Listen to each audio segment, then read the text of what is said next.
পৃথিবীকে বাঁচাতে ভগবান বিষ্ণু কেন একটি শুয়োরের রূপ নিলেন?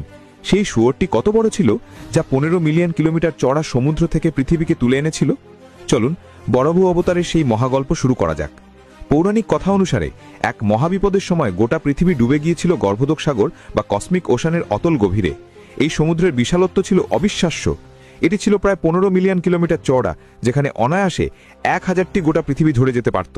সেই ধ্বংসকারী মহাবিপদ থেকে পৃথিবীকে উদ্ধার করতে স্বয়ং ভগবান বিষ্ণু নিলেন বরাহ অবতার। এই বরাহ রূপের আকার ছিল কল্পনার অতীত। তার উচ্চতা ছিল প্রায় 75,000 কিলোমিটার। এত বিশাল আকার নিয়ে তিনি সেই অতল সাগরে ডুব দিলেন। নিজের ঐশ্বরিক শক্তি ব্যবহার করে বরাহ ভগবান পৃথিবীকে অত্যন্ত যত্নে তার একটি দাঁতের ডগায় বা শুঙের উপর তুলে ধরলেন।